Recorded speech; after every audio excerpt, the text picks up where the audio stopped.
As sports psychologists, one of our key goals is to help athletes improve their performance. One common way to try and improve performance is to help athletes change what they think or how they feel. This approach is based on meta-analyses that show athletes tend to perform better when they're feeling good, feeling confident, and feeling relaxed in correlational studies. Interventions that aim to help improve performance by changing these thoughts and feelings are called content-focused approaches because they change the content of a person's internal experiences. For example, athletes might use progressive muscle relaxation to try to reduce their anxiety, or motivational self-talk to improve their confidence, saying things like, "I can do it." Yes, we'd like to improve mood, build confidence, and reduce anxiety for their own sake.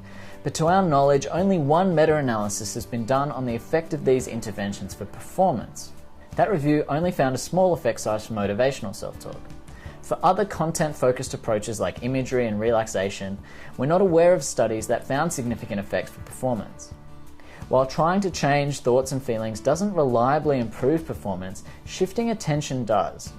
As you can see from this graph, separate meta-analyses on instructional self-talk, goal setting, and mental practice have shown strong, significant effects for improving athletic performance. While these three meta-analyses paid limited attention to the rigor of these included studies, with large effect sizes we might guess that we'd at least get some benefit when using these approaches with athletes. Rather than trying to control thoughts and feelings, all three interventions seem to focus on shifting attention to things that are more likely to help improve performance.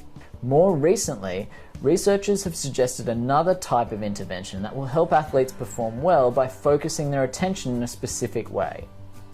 Acceptance-based approaches suggest difficult thoughts and feelings are a normal part of being an athlete, and that athletes can learn to focus on the present moment regardless of those thoughts and feelings.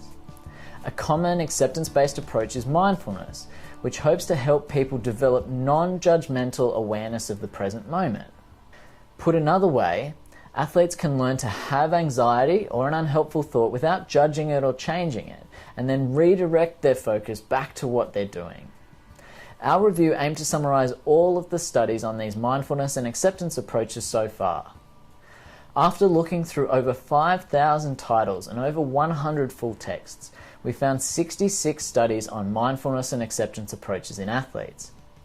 Some studies have found that the interventions significantly increase present moment awareness, they increase flow, they help performance, and they also help reduce anxiety.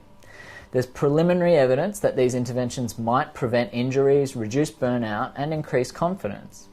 Similarly, the correlational studies found that more mindful athletes tend to be more mentally tough, more motivated, and more confident, amongst other things. So on one hand, if you're trying to improve performance, you could do worse than trying to include mindfulness alongside other attentional control strategies. On the other hand, there's a consistent set of problems with the studies that researchers may want to address in the future. The internal validity of these studies make it hard to draw causal claims about the effects of these interventions. So for example, we found 17 randomized controlled trials, but none of them met the Cochrane criteria for low risk of bias. These criteria include good reporting of randomization, blinding of the key people in the study, good management of data when participants drop out, and full reporting of the outcomes presented in the protocol. Some people think that it's almost impossible to meet these standards in sports psychology research, but we disagree.